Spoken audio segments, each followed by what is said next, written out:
साथियों, नमस्कार। कैसे हो आप सभी? कोटा ऑनलाइन क्लासेस में आप सभी का स्वागत है। साथियों, आज हम बात करने वाले हैं यहाँ पर 70 नंबर के वीडियो की। साथियों, मेरे हिसाब से आप लोगों को बहुत अच्छा लग रहा होगा और बहुत अच्छे वीडियो हैं और अच्छा ही हम लोग कर रहे हैं। कोशिश करता हूँ मैं आप लोगों के लिए कुछ अच्छा करने के लिए, ताकि आपको अच्छा लगे और अच्छी चीजें हो। यही सबसे मुख्य बात होती है। चलिए देखते हैं हम लोग यहाँ पर 71 नंबर के क्वेश्चन हैं। साथियों, अगर आपने पहली बार इस वीडियो को देखा है तो जरूर चैनल को सब्सक्राइब कर लीजिए, लाइक कीजिए। मेरे से पूछा था कि इसकी पीडीएफ वाली बात, पीडीएफ जो है ये आदिकाल जैसे पूरा होगा वैसे मैं पीडीएफ जो है अपने टेलीग्राम चैनल पर डाल दूंगा। आप टेलीग्राम चैनल को आप ज्वाइन कर लीजिए, डिस्क्रिप्शन में उसका लिंक है, तो आप वहां से ज्वाइन कर लीजिए। इसकी पीडीएफ आपको वहां पर मिल जाएगी साथियों। चलिए 71 नंबर क्वेश्चन से हम लोग देखते हैं। ये कहानी 16वीं शताब्दी के बाद लिखी हुई है। ये कहानी 16वीं शताब्दी के बाद लिखी हुई है और रासों में प्रक्षिप्त हुई है। ये कहानी 16वीं शताब्दी के बाद लिखी हुई है और रासों में प्रक्षिप्त हुई है। पद्मावती समय के विषय में ये कथन किसका है? पद्मावती समय के विषय में ये कथन किसका है?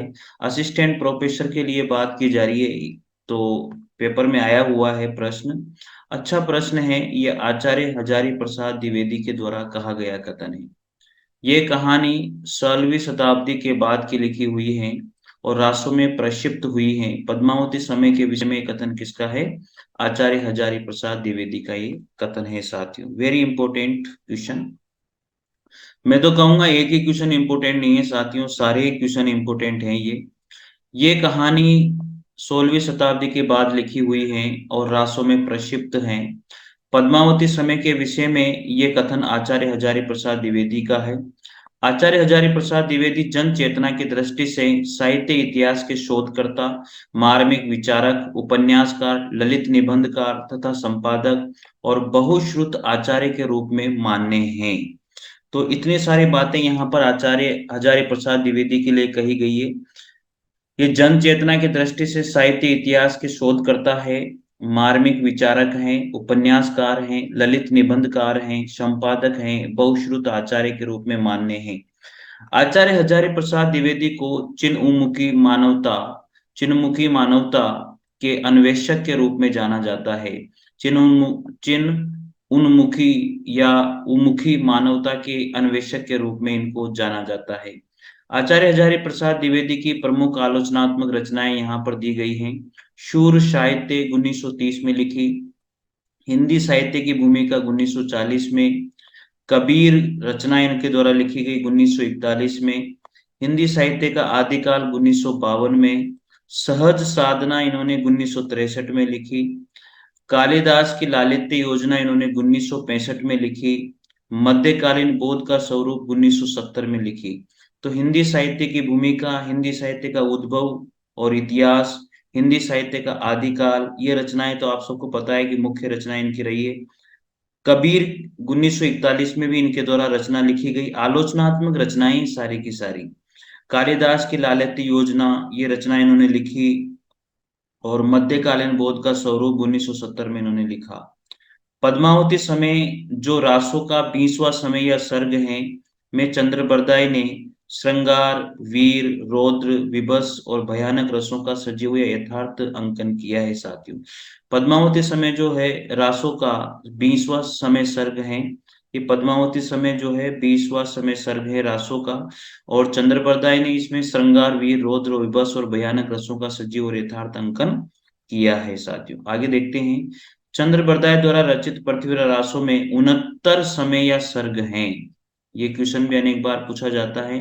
और 68 छंदों का प्रयोग इसमें हुआ है साथियों। ये आप यहाँ पर थोड़ा सा ध्यान रखिएगा। जो चंद्रबरदाय के द्वारा जो रचित पृथ्वीराज रासो है उसमें समय या सर्ग तो 69 है, लेकिन छंद जो है 68 है। वहां पर ऑप्शन में अगर वो छंद पूछता है तो 68 लगाना है और समय और सर्ग पूछता है तो 69 लगाना है। इस चीज पर आप थोड़ा सा गौर कीजिए और थोड़ा सा ध्यान रखिए साथियों। ठीक है, आगे बढ़ते हैं। 72 नंबर का प्रश्न है, तिब्बत के 84 सिद्धों की परंपरा कौन से सिद्ध से आरंभ हुई थी? तो ये लुहीपा से आरंभ हुई थी। तिब्बत के जो 84 सिद्धों की जो परंपरा है वो कौन से सिद्ध से आरंभ हुई? लुहीपा से।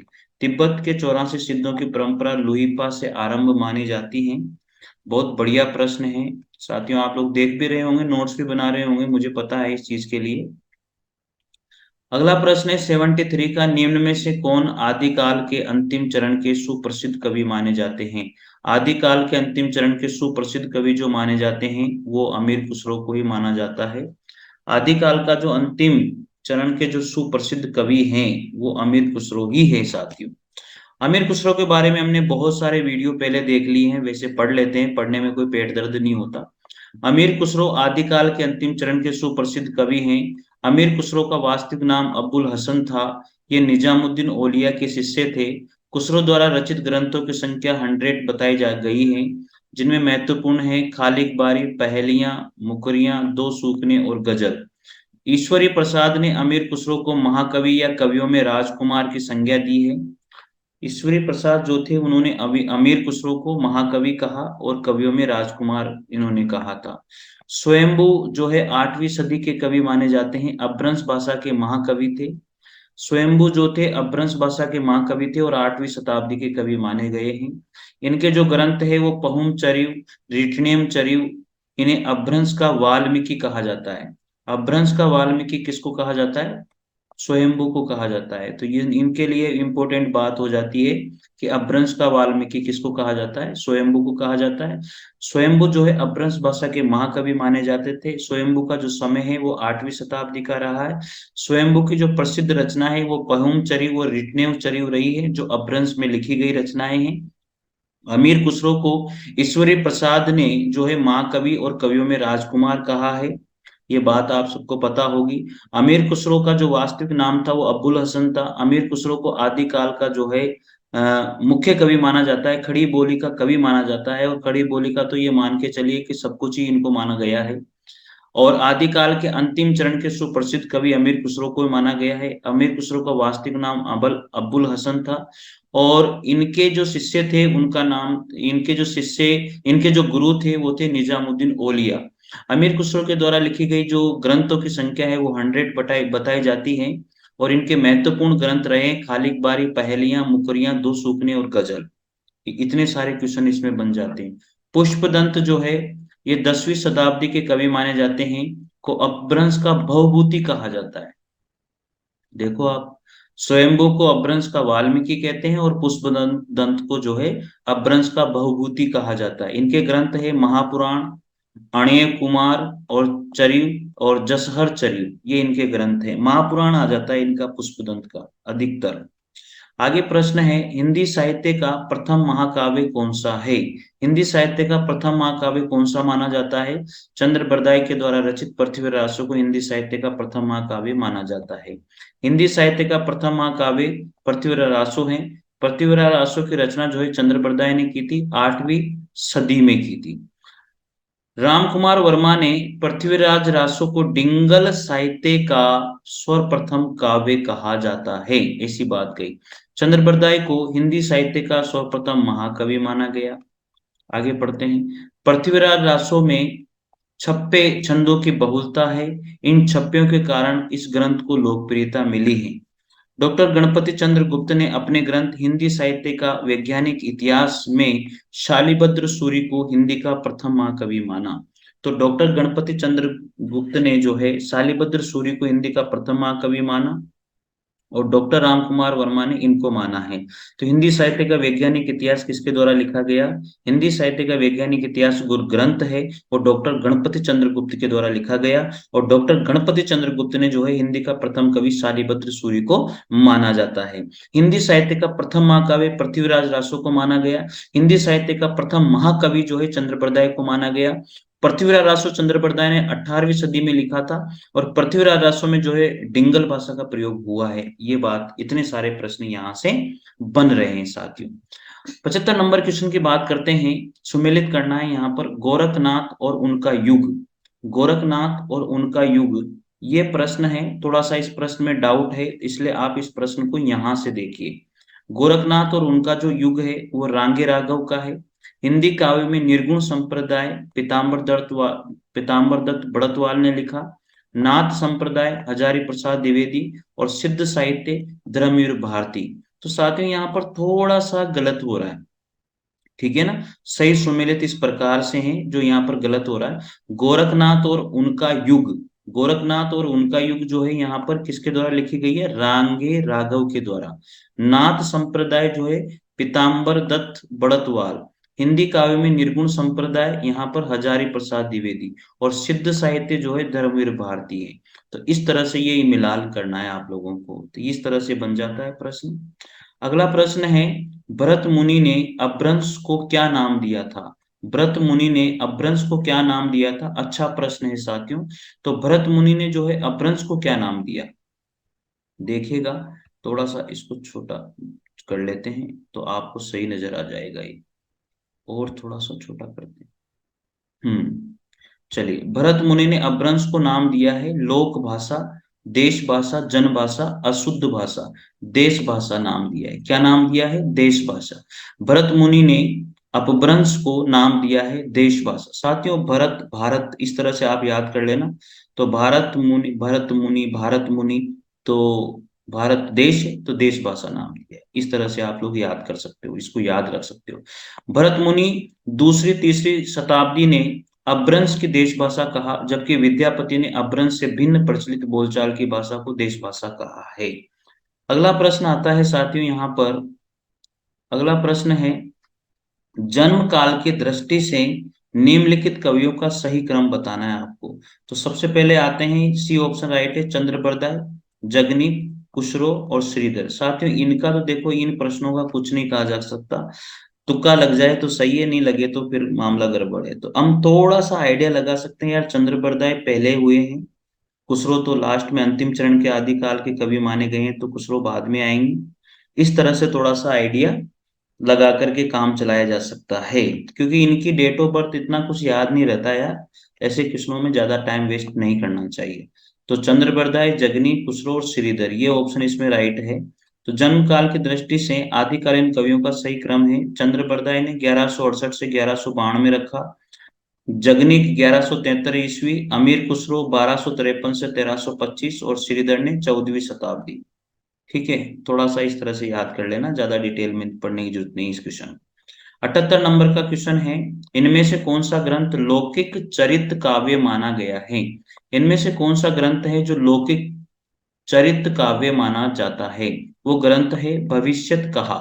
इनमें से कौन सा ग्रंथ है जो लौकिक चरित काव्य माना जाता है, वो है भविष्यत कहा। निम्नलिखित ग्रंथों में से लौकिक चरित काव्य धनपाल के द्वारा कृत है। भविष्यत कहा किसने लिखा, धनपाल ने, को माना जाता है। जबकि योगसार परमात्म प्रकाश लेखक हैं इसके जोइंदू, और पाहुड़ दोहा के लेखक है राम सिंह। ठीक है, तो लौकिक जो चरित काव्य है वो भविष्यत कहा है, और किसने लिखा है, धनपाल के द्वारा लिखा गया है। योगसार जो रचना है और परमात्म परमात्म प्रकाश जो रचना है वो जोइंदू की है, और पाहुड़ दोहा जो रचना है वो राम सिंह की है साथियों। इस तरह से आप याद रख सकते हो। नाथ संप्रदाय के जो प्रवर्तक हैं वो किसको माना जाता है, गोरखनाथ जी को माना जाता है। इंपोर्टेंट है, सबको याद रहता है। नाथ संप्रदाय के प्रवर्तक किसको माना गया है, गोरखनाथ जी को। गोरखनाथ जी के बारे में हमने बहुत पहले डिटेल में खूब पढ़ा हुआ है। नाथ संप्रदाय के प्रवर्तक गोरखनाथ थे। नाथ संप्रदाय के आराध्य जो है शिव हैं। ये हठ योग की साधना पद्धति पर आधारित हैं। कुछ विद्वान नाथ संप्रदाय का संस्थापक मच्छंदर या मत्स्येंद्र नाथ को मानते हैं। नाथ पंथ बौद्धों की वज्रयान शाखा से निकला हुआ माना जाता है। ये क्वेश्चन यहाँ पर इंपोर्टेंट बन जाता है कि नाथ पंथ जो है वो बौद्ध धर्म जो मानते थे, उनकी दो शाखाएं थी, हीनयान और वज्रयान। तो वज्रयान शाखा से ये निकला हुआ माना जाता है। नाथों की संख्या 9 मानी गई है। गोरख सिद्धांत संग्रह में नाथों की संख्या कितनी मानी गई है, 9 मानी गई है। कौन से सिद्धांत संग्रह में, गोरख सिद्धांत संग्रह में। कौन कौन थे 9 नाथ, नागार्जुन, जड़ भरत, हरिचंद, सत्यनाथ, भीमनाथ, गोरक्षनाथ, चरपट, जलंधर और मल्ल्यार्जुन। ये 9 नाथ इसमें हुए हैं साथियों। अगला प्रश्न है, महापुराण के रचनाकार कौन है? तो महापुराण के रचनाकार मैंने आपको पहले भी बता दिया था, पुष्यदंत हैं, और ये रचना इनकी पूछी जाती है अधिकतर कि महापुराण के रचनाकार कौन है, हम लोग अलग ही लगा देते हैं। तो पुष्यदंत जो है महापुराण के रचनाकार माने गए हैं। महापुराण आदिकालीन ग्रंथ हैं, इसके रचनाकार पुष्यदंत हैं। इनके द्वारा और भी रचनाएं लिखी गई है। तिरसठी महापुरुष, गुणालंकार, अणियव चरिव, जसर चरिव, तिरसठी महापुरुष गुणालंकार को महापुराण कहा जाता है। महापुराण में 63 महापुरुषों का जीवन चरित्र वर्णित किया गया है। महापुराण में 63 महापुरुषों का जीवन चरित्र वर्णित है। पुष्पदंत को हिंदी का भवभूति कहा जाता है, याद रखिएगा साथियों। शिव सिंह सेंगर ने पुष्पदंत को भाखा की जड़ कहा था। क्या कहा था? भाखा की जड़ कहा था। शिव सिंह सेंगर ने पुष्पदंत को भाखा की जड़ कहा था तथा हिंदी का प्रथम कवि भी स्वीकार किया था। जो पुष्पदंत है उनको पुष्प कहाँ, शिव के भगवान पर चढ़ता है, इस तरह से याद रख लेना। और किसने माना था? शिव सिंह सेंगर ने पुष्पदंत को भाखा की जड़ कहा और हिंदी का प्रथम महाकवि इनके द्वारा माना गया है साथियों। तो साथियों, ये आज का वीडियो था। 10 क्वेश्चन मैंने किए हैं, और 10 क्वेश्चन नहीं है, आप सबको पता है कि ये 10 नहीं, ये बहुत सारे प्रश्न हैं। और अगले वीडियो में हम लोग 81 नंबर के क्वेश्चन से करेंगे 90 नंबर तक।